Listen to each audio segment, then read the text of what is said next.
Assalamu alaikum.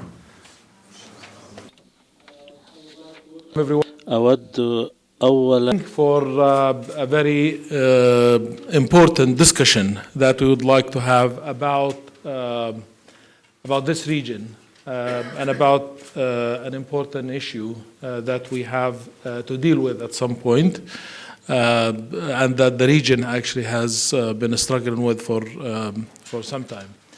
It's an important subject for this region and an important book with an important author as well, coming to us from the Economist on the subject of pluralism in the region, in the Arab region.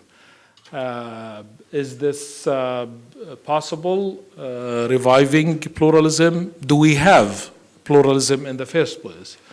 Why do we have to go into or the discussion of reviving pluralism at this time? And whether it's a solution, a challenge, a solution to some of the problems the region is having.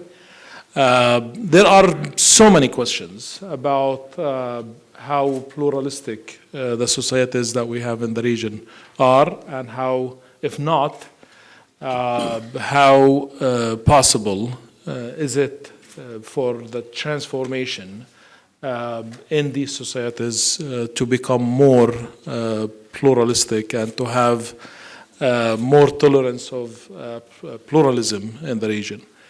For this important subject, we are pleased this evening to have the author of this book, right, which is Holy Lands, Reviving Pluralism in the Middle East, with Nicolas Pelham.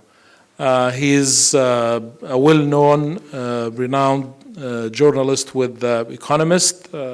He spent many years in the Middle East writing and covering important issues and challenges and transformations that the region has had for the past decades.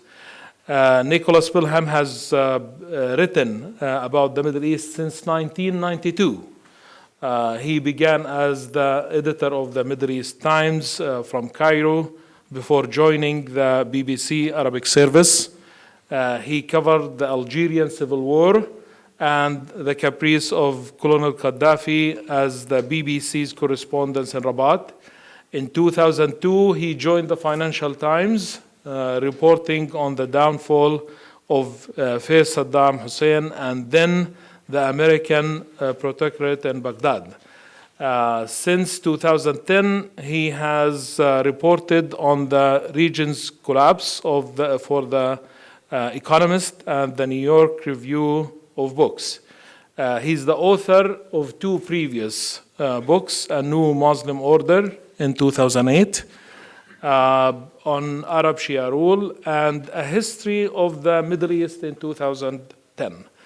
Allow me and please join me in welcoming Nicolas Pelham for this evening for his talk on the book, to share with us his views on pluralism in the Middle East, and the floor is yours, Nicolas. Thank you. Thank you, Ibrahim. I've sort of spoken previously about the book in New York and Washington. Did a brief event in London. It was remarkably easy because the people I was talking to happened to know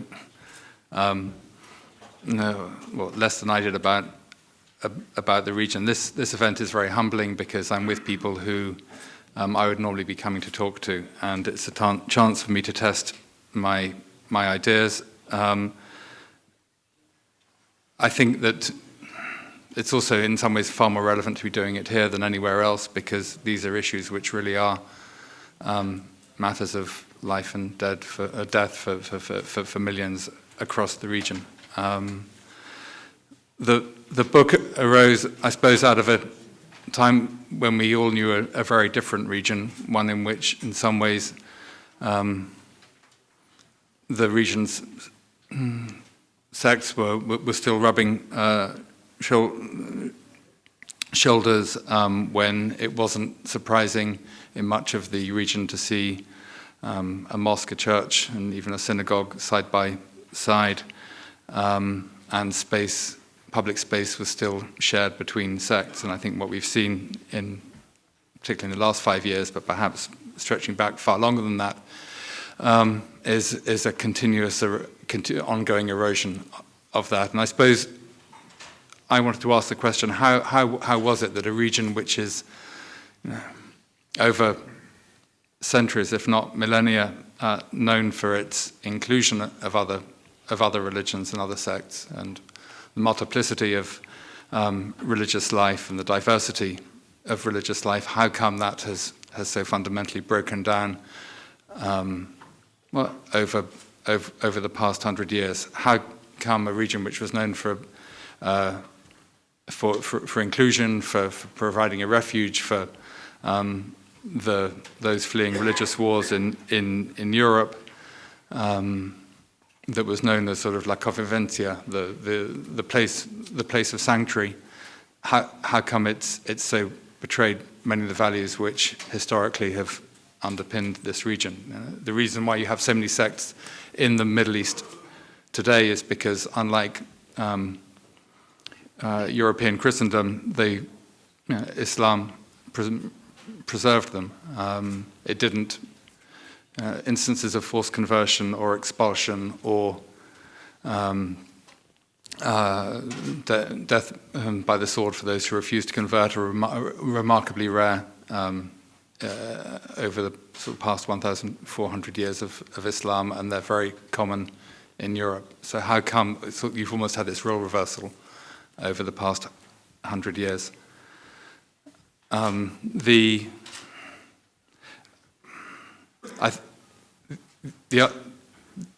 answer that I explore in the sort of the historical parts of the book are based on.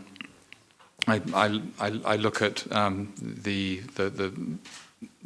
millet system, and then the transformation of that millet system after the collapse of the Ottoman Empire, and I suppose that I perhaps rather crudely see Western involvement in the region as being premised on three fundamentals about what the role of religion is in the region, which I think are fundamentally flawed.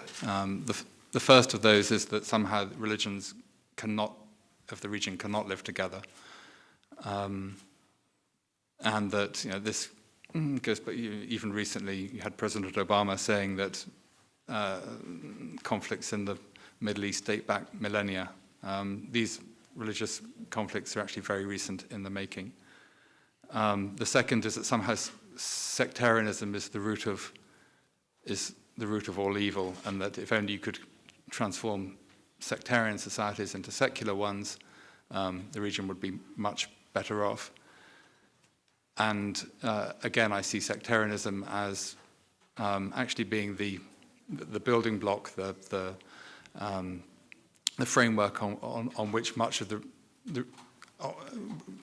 framework which provided a basis for sects to live together. The devolution of authority from the Sultan in the Ottoman Empire down to the various leaders of the millets, the application of religious law amongst the individual communities of the religious communities of the Ottoman Empire, the notion that somehow Istanbul wasn't just an Islamic capital, but it was also an Orthodox capital, a Jewish capital, that the patriarch's authority would radiate out as far as those of the caliph, that sects would have control, sectarian leaders would have rule over their communities, but their authority would overlap with those of other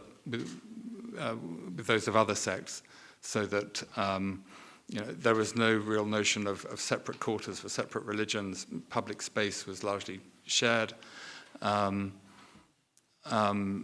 that was a sectarianism provided the basis on which religions could could coexist. And the third premise is that somehow the notion of the caliphs that we're seeing resurrect themselves today somehow reflect the true nature of what a caliph is, or this is somehow the true notion of whether it's Islam or the Jewish state is a true notion of what it means to be Jewish. Islamic state is this is an idea which is gaining increasing ground in Europe. And I think all three of these premises are somehow seeping into the religion's understanding of itself as well. And so, yeah, in the book, I look at the breakdown of the millet system after the collapse of the Ottoman Empire and the transformation of the millet into the sectarian state. So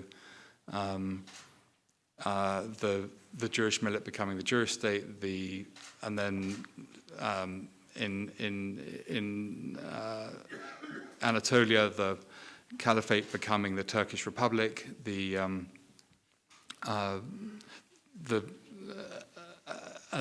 and then I see that playing itself out in the modern era as well, with a growing sense of a Shia space in southern Iraq or a Sunni space in northwestern Iraq, and somehow that this notion of what was once a very very heterogeneous region is becoming a homogeneous one, and this. I think that there are certain characteristics that are born out that all the attempts to turn millets into states share. They tend to involve a ingathering of one sect and an expulsion of other sects. They tend to involve a relandscaping of territory to reflect the dominance of one sect and the exclusion of others. They tend to involve a very focused attempt to establish a state order. They turn universal religions into kind of land cults of some form or another, and so shall I? Yeah. If I and then I try and look at who today is preserving some of those old notions of what it meant to have shared public space. Sorry, thanks. And if I could just read for a few pages, I look at those in. I go to Najaf and I meet the Ayatollahs who are hosting a book fair in an annex of the Imam Ali Shrine. There's an Egyptian bookseller who's displaying his collection of works by Karl Marx, Kant and Spinoza. A bookseller from Baghdad keeps watch on a cleric who vetted displays. Whenever the censor approached, who was a seminarian, he turned over the covers of his collections of Sappho's poetry, which sported disrobed women, and then turned them back again as soon as the seminarian had passed. He tells me that his best-selling book was a new Arabic translation of Richard Dawkins's The Selfish Gene. It was, he said, particularly favoured by students in the Hausa. Occupying a pride of place near the entrance was Luis Saliba, a Lebanese theology professor, who sat by his stall selling translations of the religious texts he publishes. Within 2 days of the opening, he'd sold all 50 copies of his new book toward a Christian-Shia dialogue, which had a picture of Jesus on its front cover. Arabic translations of the Bible, Talmudic tractates, and Baha'i texts banned in neighboring Iran were all selling fast. When a cleric politely requested he move such heresies, Saliba replied that if the books went, he would go with them. The cleric idled away. While we talked, turbaned seminarians perused an Arabic text of canon law first published in Cairo between the wars. The Najaf Book Fair is a remarkable testament not just to the openness of that the Ayatollahs have instituted in Najaf, but the pliability of religious creeds. Shias like to claim that their faith has long been more broad-minded than other streams of Islam, but the glasnost is in fact a fairly recent development. Historically, Shia Islam could tend to be more xenophobic and hounded and defensive, more hostile and suspicious of non-Muslims than Sunni Islam.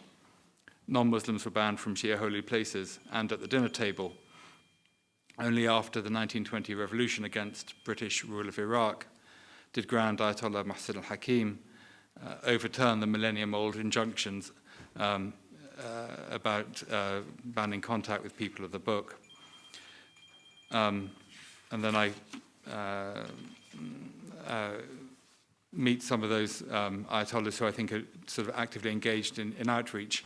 Sistani's representative in Beirut preaches in churches. Another Najafi Ayatollah has opened a hawza for women. The Hakims shepherd non-Muslims around the Imam Ali shrine, even bishops with outsized crucifixes swinging on their chests. Some clerics have begun partnering with the local university, Kufa, to promote interfaith studies. When I'd last visited its campus, the university was a burnt-out shell used as an American base. By 2015, it had a new campus and 22 new faculties, including a medical school and a science wing. Encouraged by a Grand Ayatollah, the turban dean of the Islamic law faculty was teaching a course of comparative religion, and he met me after his Talmud class. Man is made of two types, a Muslim like you or a man like you. So he'd be just with both, he said, quoting a saying of Imam Ali. God, not man, decides who enters paradise. Other clerics are preparing to introduce interfaith studies into the hawza itself. Facing the threshold of Imam Ali's shrine, Jawad al-Khoi, the son of a former Grand Ayatollah, is building an 11-story interfaith academy. As he showed me around the building site, he pointed out the location of 7 auditoria, where non-Muslim academics will lecture about their respective faiths. Our problem in Iraq, he's told me, is our ignorance and denial of the other. The Ayatollahs are resolute in their determination to see equal rights for all. As I entered his office, a delegation of Yazidi, Christian, Mandaean, and Sunni women from Baghdad were taking their leave to meet another Grand Ayatollah. As if to compensate for Islamic State's pillaging in the north, curators across southern Iraq defiantly refurbishing and opening museums. The National Museum of Iraq, which Americans had failed to protect from looters in 2003, reopened in February 2015 after a $14 million renovation. Nasiriyah, a city famed as the birthplace of Abraham and the steppe ziggurat of Ur, reopened its Antiquities Museum a month later. Convention has it that Sunni-Shia relations are locked in an existential struggle dating back to the first generation of Islam. Fighters, politicians, and televangelists from both sects portray their conflict as an elemental schism coursing through Islam's 1,400 years, from Imam Ali's assassination to the battles between the Ottoman and Persian empires for supremacy in Iraq. But for much of their history, sectarian strife was an aberration. The Sunni Abbasid caliphs in Baghdad relied on Shia soldiers to keep order. For 350 years, the Ottoman and Persian empires upheld the Peace of Amasya, which gave Shias free passage to visit their holy places and practice their rites in Ottoman-ruled Iraq. Even after a decade of sectarian strife, Iraqis never tire of emphasizing how Sunnis and Shias share the same dialects, tribes, prophet, and love of masqouf, the fatty carp Iraqis barbecue on the banks of their 2 rivers. Statisticians say 26% still marry outside their sect. When I travel abroad, I see Sunnis as fellow countrymen with the same language, a writer from Najaf tells me. We frequent the same cafes when we share the same taxis. Why can't we do that at home? At his philosophy class in Najaf's Hindi mosque, a senior cleric, Asaddin al-Hakim, posits that sectarianism is a man-made corruption. The terms Sunni and Shia were not revealed by God. Religion is made by God, but division is made by man, he says. Muqtada Asada, though a firebrand Shia cleric, leads prayers in Sunni mosques, and the country's leading cleric broadcasts appeals for unity. Do not say Sunnis are our brothers, cautions Grand Ayatollah Ali Sistani. Say they are us. Thank you very much, Nicholas, for this discussion. That's very helpful, understanding the complexity of sectarianism and pluralism together in the region. I would like now to go with Dr. Abdelwahab el-Affendi to comment and to respond to Nicholas on his argument in the book. Dr. Abdelwahab el-Affendi, a very well-known, renowned professor in Europe and in the region, He's the head of program Politics and International Relations program at the Doha Institute. He was the founder of Democracy and Islam program at the Center for the Study of Democracy at the University of Westminster, and its coordinator since 1998. He has been visiting fellow at Bergen, Oxford, Northwestern, Cambridge, and has lectured at most major American and British universities, plus many in Europe, Asia, Africa, and Latin America. He has authored many books, Dr. Abdelwahab. His most recent books include Genocidal Nightmares, Narratives of Insecurity and the Logic of Mass Atrocities. Then there is Darfur, A Decade in Crisis in 2013, and also about Muhammad, the other Western perspective on the Prophet of Islam. His current research interests include the crisis of Arab democracy, the role of Muslim intellectuals, terrorism and humanitarian intervention, and secularism and power. What an interesting research subject, Dr. Abdelwahab. Tfaddal, the floor is yours. Thank you, Ibrahim, and thanks to Brookings for arranging this event. I must say I enjoyed reading the book. It is, for you who haven't looked at it yet, quite well written and also very scary. I think the effort which has gone into it is quite remarkable. I think Nicolas has gone all over the place, from Gaza to Palestine to, as he describes, the Shia areas of Iraq and also many Gulf countries. So he has been around. I don't know how long that took. And I see in the acknowledgement he was thanking quite a few people for helping around. And some of it is real revelations. I think especially the chapter on where he meets Dahlan is quite a bombshell. This chapter I'll come back to because I think it's where I'm also going to make my contrary points. But I think probably as he had outlined, the argument is that the Middle East has, for long, especially under Ottomans, have been a mosaic of pluralism, and then it splintered. Mainly, he argues, under European influence and colonialism, and now is getting quite fragmented. And he argues, of course, and I'll come back to that at the end, that it's better to return back to this kind of militism or the Ottoman way of people acting like a mosaic again. I think a lot of what he said probably is correct historically, in the sense that we had the region, which has been very pluralistic, and this has been mainly, I think, the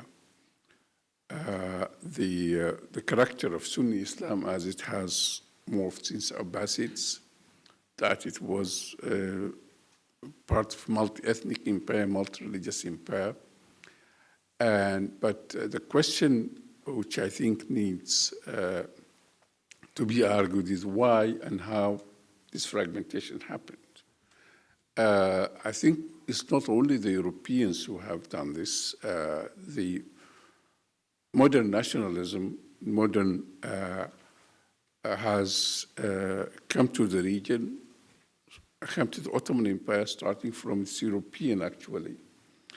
And some people might argue, contrary to Nicolas, that probably the Ottomans have done wrong by not acting like the Spanish and ordering everybody to become Muslim. Then we wouldn't have had the Balkans or all these things. or all these sects which are being tolerated and now are emerging. But of course, this is not the way Muslims or Islam looked at things. But now it's not, we cannot say, as the way he said it, that there had been a good old order which has fragmented and which now can be fixed by going back to where it was. I think this pure nostalgia and also won't happen because I think the identities which have emerged have become real identities. But I think where it is scary in this sense is where he reports what I called in the book, which Ibrahim has mentioned, Genocidal Nightmares, Narratives of Insecurity, about how, for example, the people of Iraq, the various sects of Iraq, each of them sees the others as kind of danger and speaks about them in language which I just as I was driving here, I was listening to some news, and there was a report, for example, that people of the Hasht were saying that Fallujah was a kind of cancer that has to be removed. Yeah. This we know, this is the language of genocide. Whenever you hear it, you know what's going to happen next. And but I think what has happened in this region is that probably this language has been spoken behind closed doors for a long time. Probably the various sects, Christians, Muslim, Jews, various Muslim sects have been talking about each other, living in isolation, seeing each other as danger. Now, the way the colonialism has contributed is to change the balance of power. I mean, we know colonialism started in this region precisely by claiming to champion the minorities, something which continues to this day.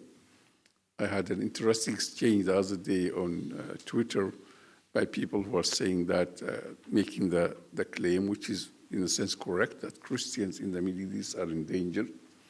I think Muslims are more in danger nowadays than the Christians. I mean, if you look at Syria, or if you look at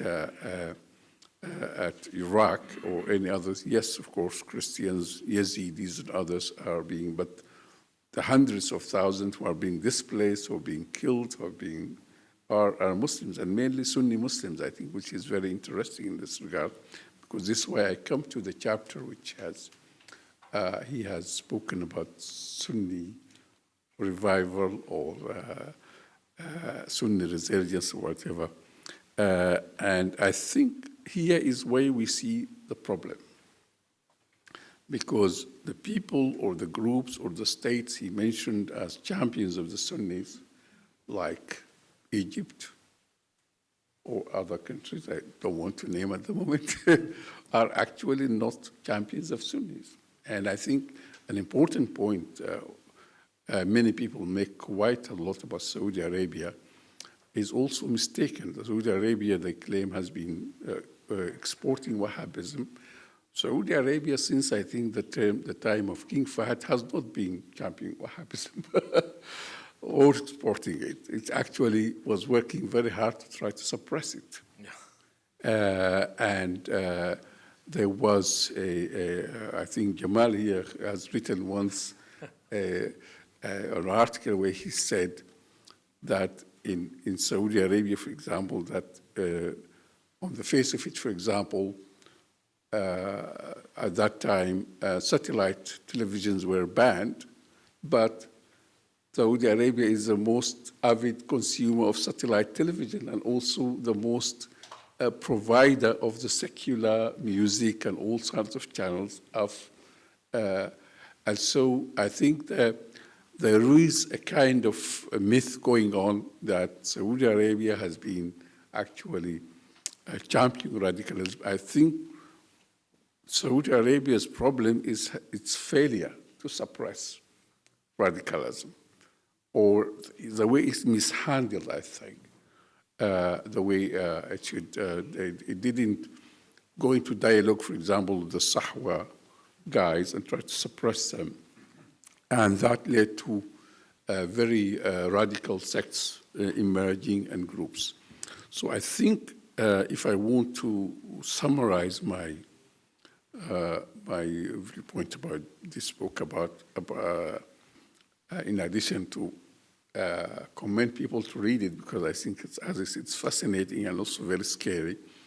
But I think it falls into many of the problematic stereotypes about the region. This is not actually all over, but and sometimes inadvertent, because I think there's a lot of work which has been done on the ground, which even some of us haven't done, going to listen to people, to see what the people on the ground are saying in various areas. But also, I think sometimes taking people saying at face value is problematic if you don't question behind. But I think I think the correct to say that the mosaic of the region, which I think is the other face of Sunni Islam, is fragmented after the Ottoman Empire collapsed. But I think Sunni Islam and most I think accurately Sunni Arabs have been out of, the people say the Shia have been out of control and they have now come to, actually it's the Sunni Arabs who have always, since the time the Seljuk Turks took over, they have been guests in their country. The other rulers came and then colonialism came, and before they could get rid of colonialism, everything else went out of order. And I think the problem of Sunni Arabs, or the tradition which associated with Sunni Arabs, is that they have always had confidence in a kind of dictator who would save them. It was Jamal Abdel Nasser, it could be Salah ad-Din, it could be now the King Salman, it could be this, it could be this. And that's why they didn't do anything for themselves to try to bring this society into existence in a way which is conforming with what being Sunni Arab is. So I'll rest my point here and just finish by saying that we cannot, it's utopian to think that we can restore that past, but it's not utopian to see possibilities. I mean, for example, in the early phases of Arab Spring, we have seen the face of all pluralism coming in Syria, in Egypt, in everywhere where there was a revolution in Tahrir Square. People, Christians, Muslims, seculars were together in the old spirit. But then the monsters he spoke about quickly came out of their holes. Thank you. Thank you very much, Dr. Abdelwahab. This is really helpful. And you just reminded me actually with one of the articles that I wrote on the fair dictator, right, where people, especially in Libya, where I noticed that people are waiting, for someone who comes as a dictator, but a fair dictator, like to save them and end the chaos and, save them, which subscribes to what you just said about this tendency that I personally experienced during my research in Libya, like people want to see that as a solution in order not to deal with the complexity of the transformation and the changes happening. Thank you very much again. And I thank again Nicolas for this argument. And let me begin with Nicolas with one of the questions. You invoked the Taif Agreement in your book, the Taif Agreement of 1989 in Lebanon as a solution, or that solved or helped in the solution of Lebanon. And I come from a conflict resolution background where we recognize that, yes, the Taif Agreement stopped the violence, but we have huge reservations over structurally setting the country for protracted instability, right? And this is what happened in Lebanon, because with the Taif Agreement, we basically eliminated the principle of accountability of the civil war that we had in Lebanon for 15, 16 years. And the warlords, they just changed their military uniforms, with suits, and they just sat in the parliament and they transferred themselves, to the new phase or to the new era. So I see again the point that of talking about the Taif agreement, but don't you think that this is of like the model of power sharing along sectarian lines, or the way the structure of power sharing, like in the Taif agreement? Is this really the solution, the long-term solution, you think, or that expresses, or a good expression of pluralism in the region? Thank you, Ibrahim. Thank you, Abdelwahab. Let me try and, can I try and answer that by also trying to address Yes, please. Yeah. The question about whether this is utopia. I don't think that I'm trying to resurrect the Ottoman Empire or the millet system per se. What I am trying to do is to look at what were the values that the Middle East represented in the past, and how can those in some way somehow be resurrected in a way that can address the sectarian strife that is running rife across the region today. And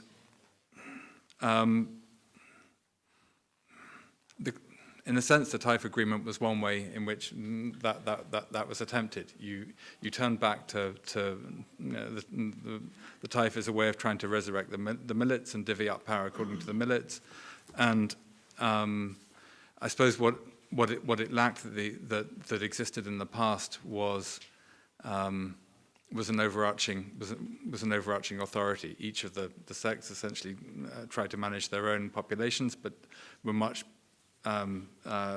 didn't really find a way of running the country together. So, and the Taif agreement has in some ways been remarkably successful. It's kept peace in a very unstable country with kind of 25% population increase due to refugees, where kind of the rest of the region was collapsing, collapsed across the Fertile Crescent, much of North Africa, and somehow it's kept Lebanon intact, if not functional. So I think that shows that there are benefits to sectarianism. It's just that in some ways a sectarian order,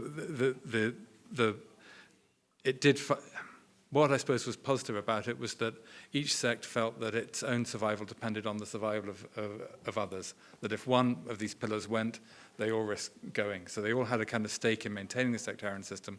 What they didn't have was a stake in maintaining Lebanon as a functional country.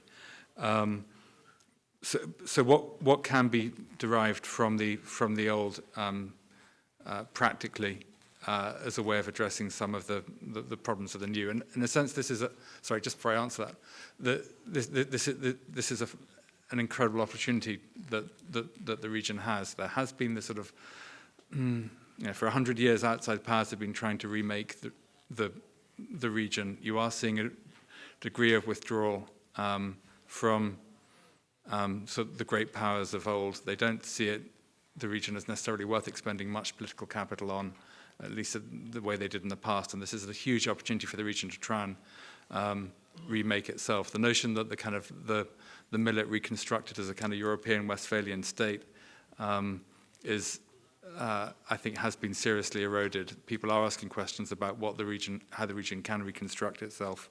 And looking at what worked in the past, I think, has immense utility.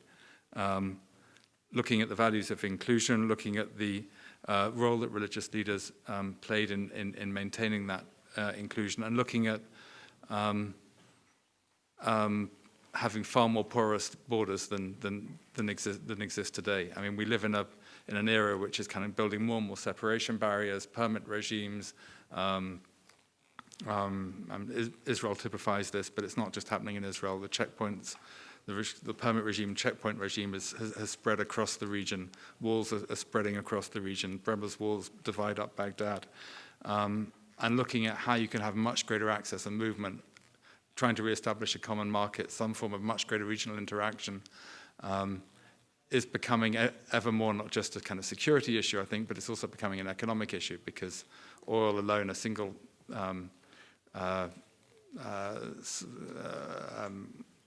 resource, is not enough to meet the needs of the population. There's got to be far greater trade, far greater interaction within the region if the region is not only going to resolve its security problems, but also its economic ones.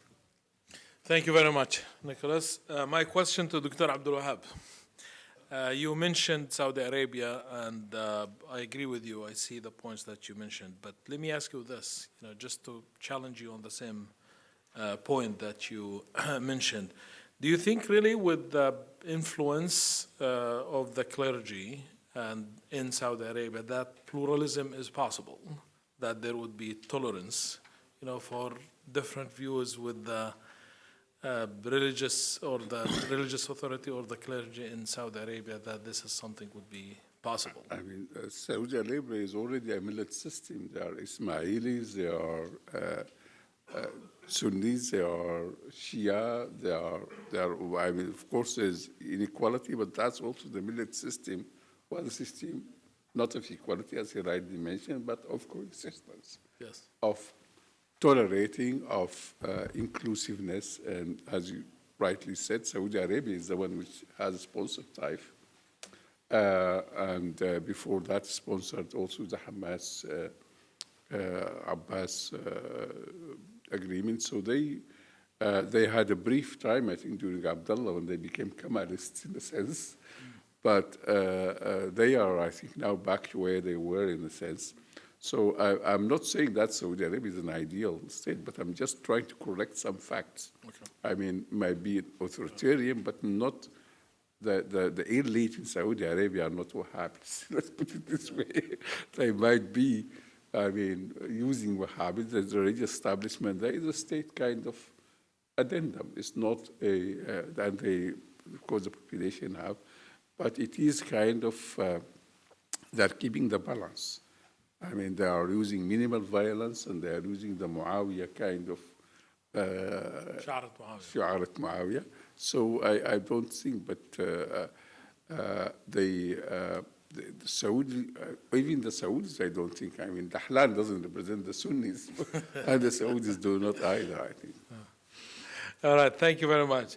And I can't really resist one more question, Nicholas, if I may, which is on the millet system. So in what sense do you think that this is, can we use a newer version of the millet system, or should we replicate the millet system of the Ottoman Empire? How does that work today, like in the revolutions that we're seeing across the region, and the transformation that is going everywhere. So how does that fit into the new change, and how is this related to pluralism and can implement it?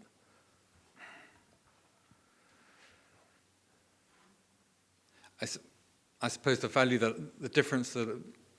primary difference between the millet system of the Ottoman Empire and the way that sects are ruling today is that sects are focused on territory. They're focused on particular parcels of land and how they rule parcels of land.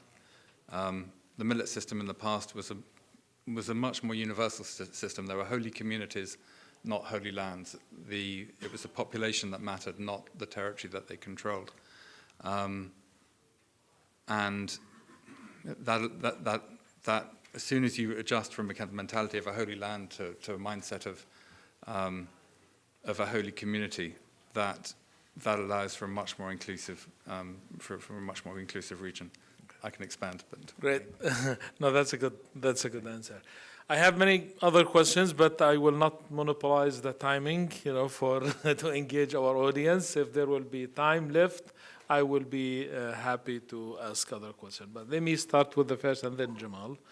Okay, you got it. In such a system, as you reported,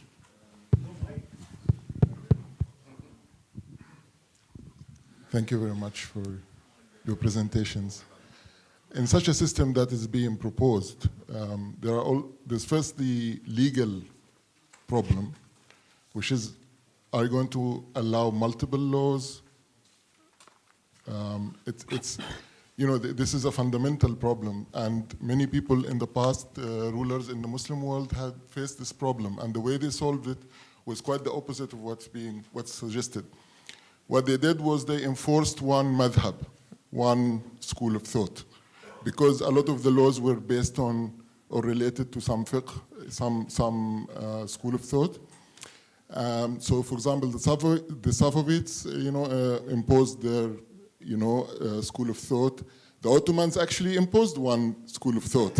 So they, in order to unify the law, although of course in certain categories, personal and so on, they allowed multiple. So there is a legal issue. The second issue is, if you are actually going to do that, then you are going to put the power in the hands of traditional clergy, and of course Islam doesn't recognize clergy in the same way that Christianity, for example, does. And if you do that, then you are actually freezing Islam into, for example, a specific set of school of thoughts, not allowing progress in the Muslim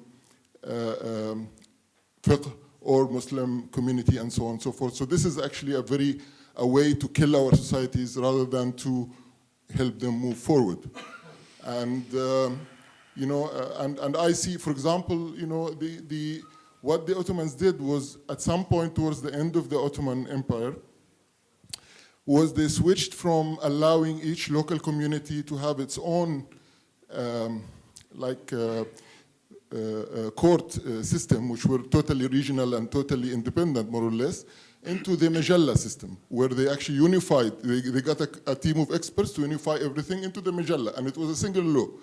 And then that law was actually being used, even not like you suggested that, for example, when it decomposed that each, for example, the Jews and so on they used their own system. Actually, Israel was the last country to continue to use the Majalla, until the 60s, that this was being used as its law, which is actually an Islamic. So all I'm trying to say is there are lots of intricacies and nuances that need to be looked at, and in detail, because under the facade of a simple solution, there is a bombshell.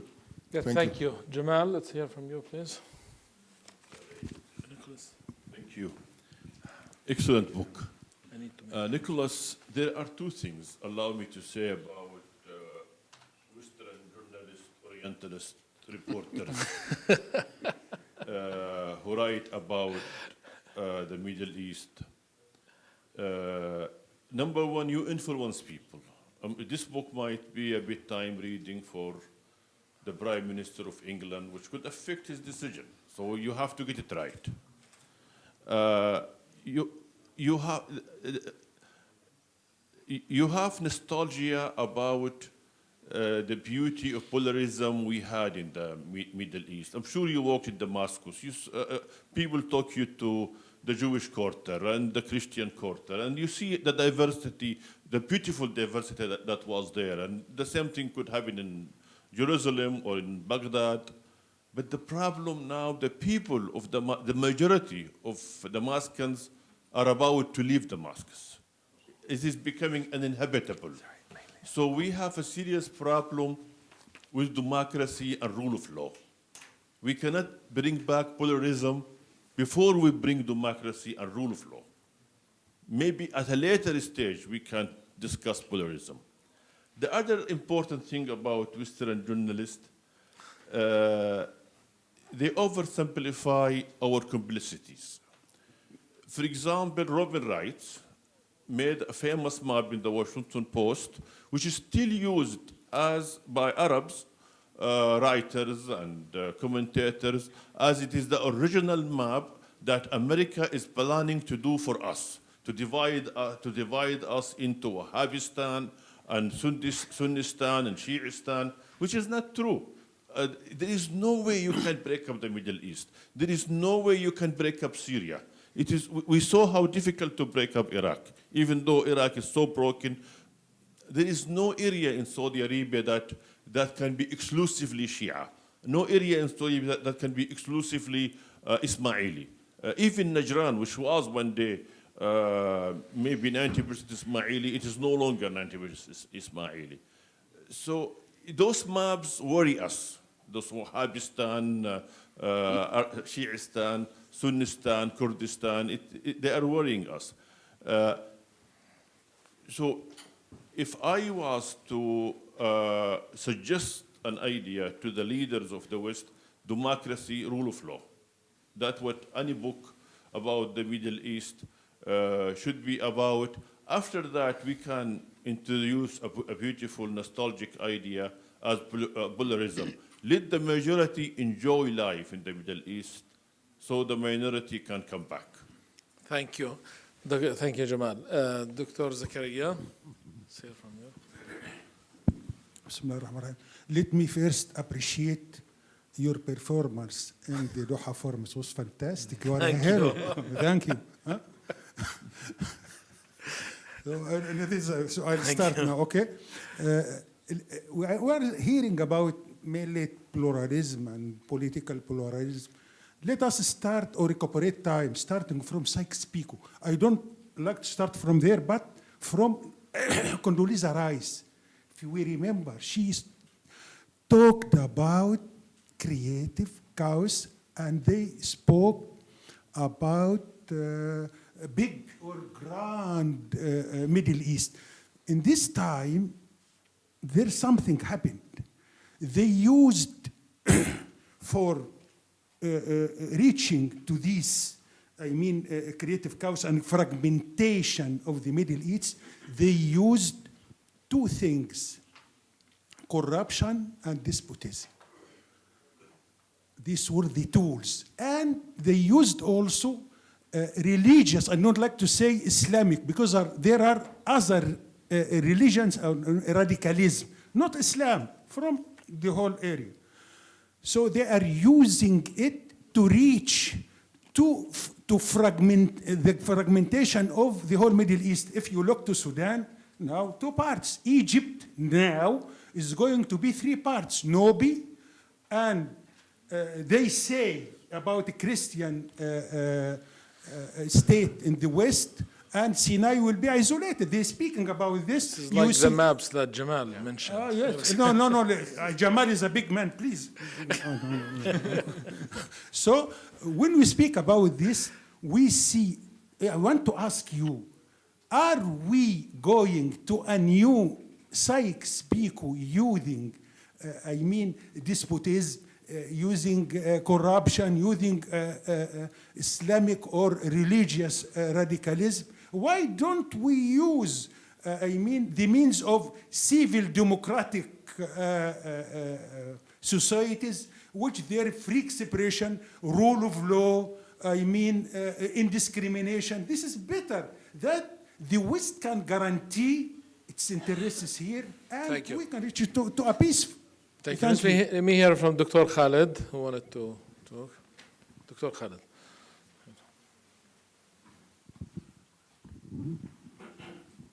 Thank you, Ibrahim, and thank you for Mr. Nicholas and Abdelwahab.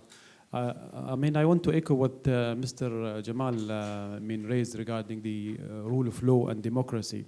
However, I think we should look back and maybe an insight, maybe a remark for the book, that we should look at the state itself in the region. And if we compare the region, the Middle East in general, to and how the way Europe was formed, for example, in 1970s and in the 18th century, 17th century, we will see that that the chaos in the region and the fragmentation of the societies and this the absence of pluralism is not because of also the consequences of the formation of these states, that they try to struggle for independence and so on, but also in order to reach a level of stability, all states in the region have to go through a particular process.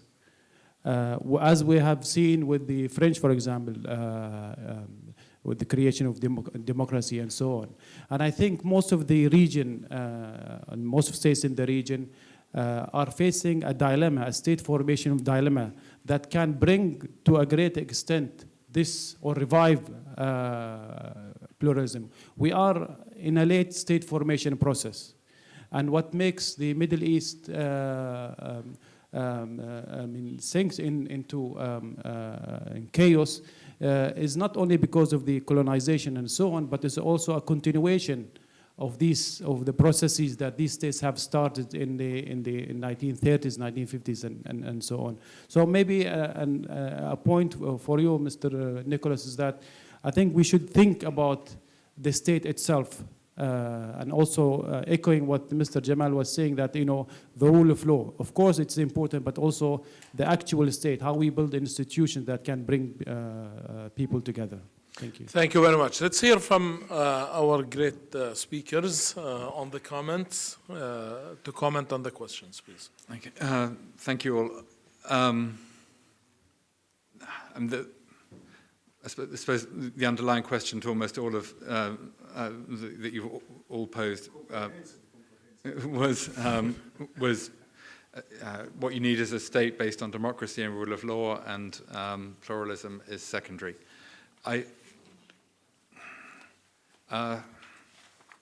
If it was as simple, it kind of begs the question: why hasn't it worked? Why haven't the attempts to establish, and there've been numerous attempts to establish democratic and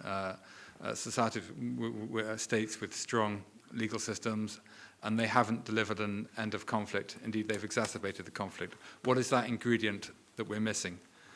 And it seems to me that democracy, applied at its most basic level, which is the way that it's being applied across the region, is that whichever majority wins will dominate, and it's actually become a tool for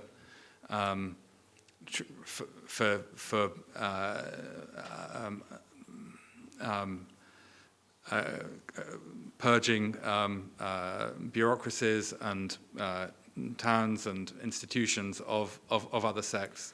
Democracy, and when it's been applied in much of Iraq, has allowed Shias to dominate over other sects, and there have been attempts by religious leaders to hold that in check. But you can go through whole swathes of southern Iraq where you had very strong Sunni communities, and they've been wiped out. The Sa'adun clan, which was very strong in Nasiriyah and Basra and across southern Iraq, is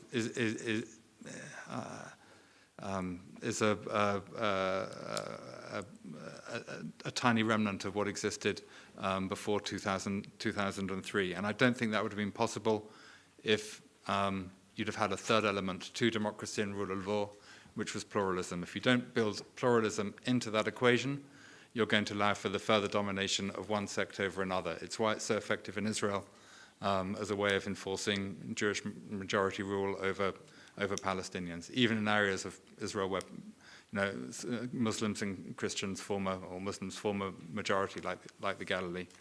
And I suppose that comes back to the mental map that we're projecting in of the Middle East in the West, and I think that's probably also seeped down into the region itself. And I couldn't agree more. I think we're doing a huge. Well, if there's one fatal flaw of what I've done, it's exactly that map in the book that Jamal criticizes. I think absolutely we're sort of somehow promoting the notion that sects can't live together, that historically they haven't lived together, when actually the whole region is much more hybrid and still far more overlapping than a map like this would suggest. And we're also contributing to this notion that the solution to the region's problems is one of partition. If only you separate these sects, you'll get an end of conflict. And I think that actually it's that separation which is increasing the conflict, is increasing grievances, it's increasing dispossession, increasing population displacement. And it's only when you can recognize that sects have lived together historically that what we're seeing now is an aberration, and that an end of conflict comes through an acceptance of others, not through from an exclusion of others, that this region is going to start to sort itself out. Thank you. Dr. Abdelwahab? I would slightly modify the demand for democracy and pluralism and say peace. Okay. In the sense that if you look at the region, lots of people say, why isn't there pluralism? Why isn't there bourgeoisie in the Middle East? Why isn't there civil society?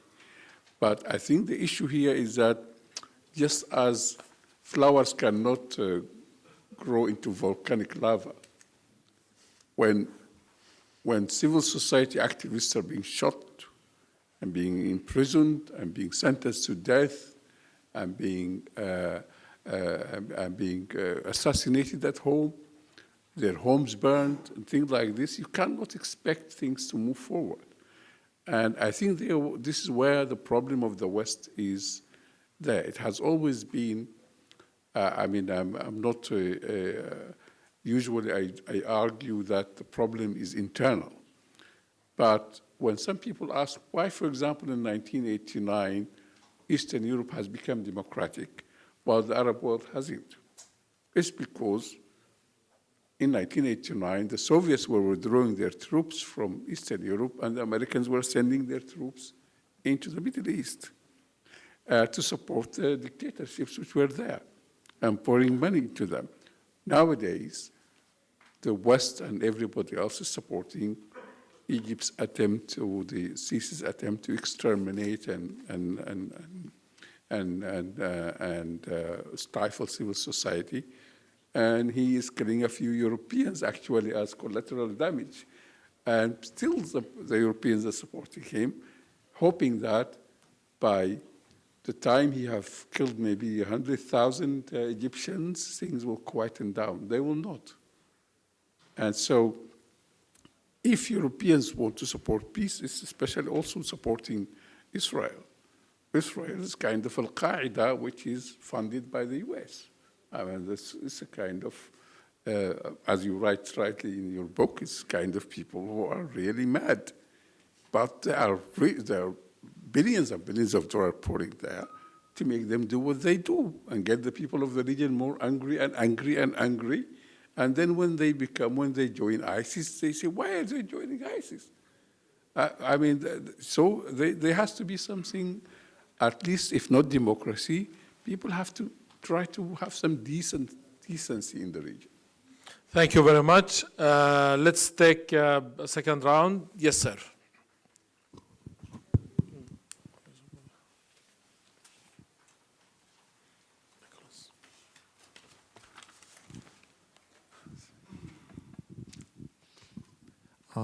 Thank you. I think that Dr. el-Affendi had touched on this a bit. The introduction of an enemy alien state may have had an impact on polarizing sects. Like Dr. Jamal was talking about Wahhabistan, there already is a state like that in the Middle East. We can call it Judaistan or Israel, where there might be an identity crisis where other parts of the Middle East feel under threat, where this enemy alien has embedded itself. And has that contributed to any polarization and extremism? Thank you. Yes, sir. يعطيك العافية. البروشور اللي وزع. Thank you. The brochure distributed by the Brookings Center quoted a sentence from Nicolas, which says something like that the attempt to rejuvenate multilateralism seems to be the opposite of what Nicolas is saying, that I don't see how come this is so. There's a contradiction between the quote taken by the center and what Nicolas seems to be saying now.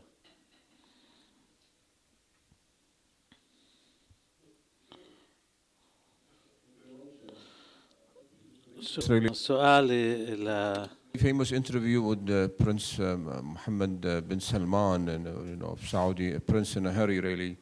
Are you finding the new Saudi leaders, really the leaders, the new generation really more willing to co-opt with the Shia or with others, or you think no, they are in fact very steadfast, they are going to promote more sectarianism in the region? Thank you. Thank you very much. And let me also add a question from me. Question over there. Yes, sir. I just have a comment. Sure, go ahead. Regarding the Eastern Europe, I spent all the 90s living in Bulgaria and that area. To say that the democracy in Eastern Europe transitioned smoothly would be a major overstatement. You look what happened in Sarajevo, for example. Hundreds of thousands of people died in that process. So, and there was a rift between all of those religious factions, the Orthodox, the Christians, and the Muslims. So it's the democracy transition in Eastern Europe was far from smooth. So, okay, good. All right. Well, thank you very much. And also, let me add the question from me. You talk in the book, Nicholas, about examples that you witnessed of pluralism, healing, and interfaith activities. So you end on a good note, that there is hope. Can you give us also, share with us like some examples from that what you witnessed, in these, on these issues would be helpful. Thanks. Thank you. There are, I think, 4 huge questions. I'll try and tie some of them together. On the question of Israel, I think you've hit a very important point.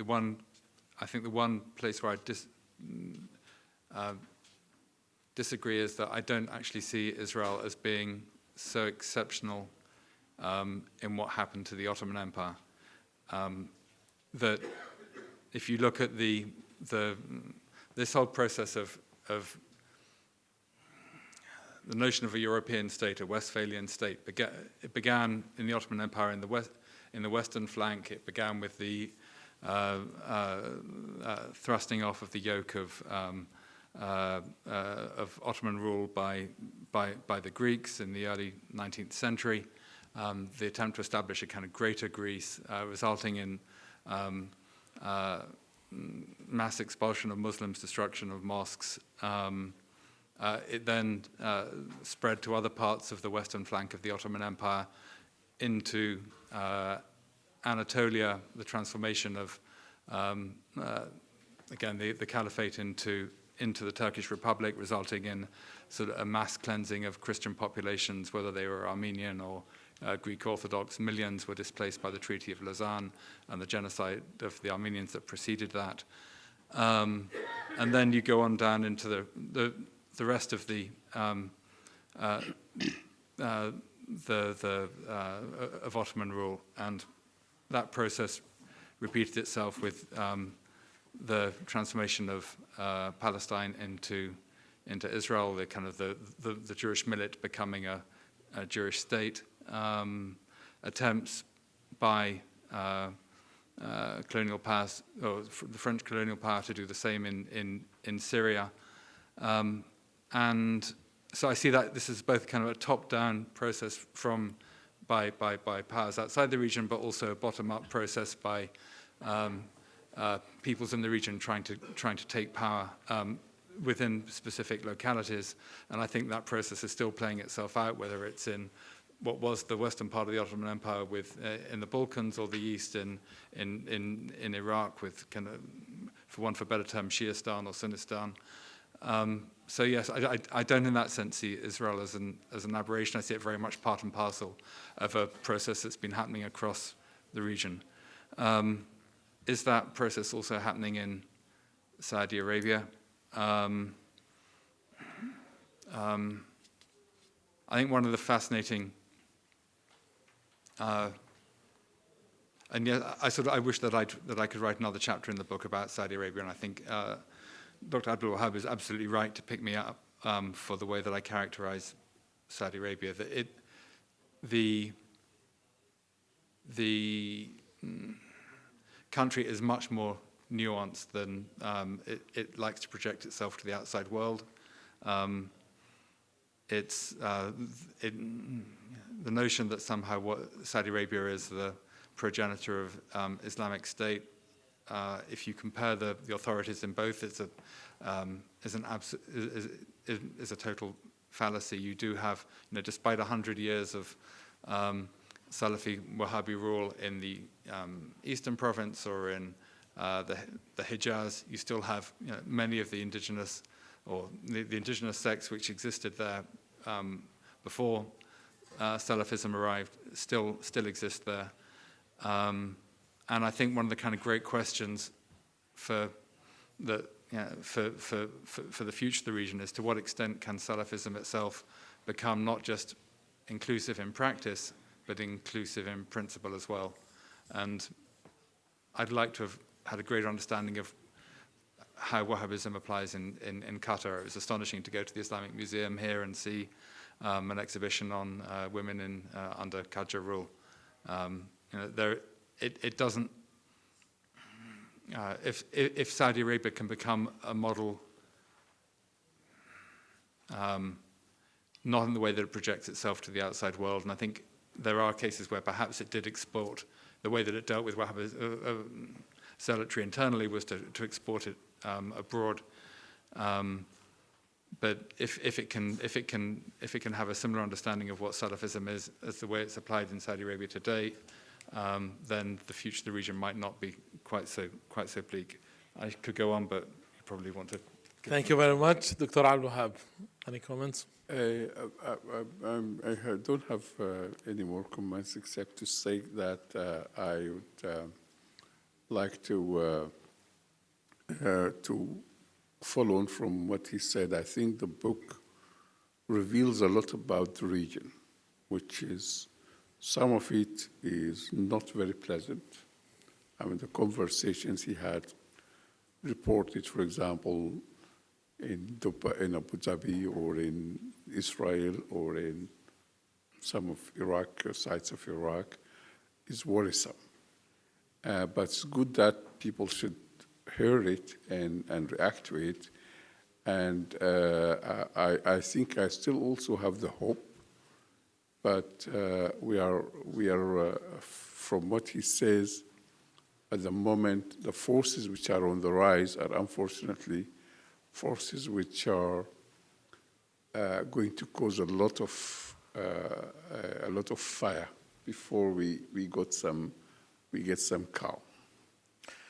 All right. Well, thank you very much. And now I would like to again tell you about the book. The book is 175 pages. It's available on Amazon, right? So you can enjoy reading the book whenever you have the time, and you can order it through Amazon. It's available there. So thank you again, Nicholas. And let me also take advantage of the time and share with you another event or another book event that we'll be having later in the future. The time hasn't been determined yet. And advertise my book, which is okay. Well, it's Unfinished Revolutions, so it makes sense to have it like this. So it's Unfinished Revolutions from Yale University Press. We'll be having it. Came out just 3 weeks ago from the university, and we'll be organizing another event for it in the future. You will learn more about it. And again, thank you very much, all of you, for your time and interest and the discussion. And we look forward to seeing you again in another event in the future on the hot topics that the region is having. And we have a reception, so please help yourself. Thank you. Thank you.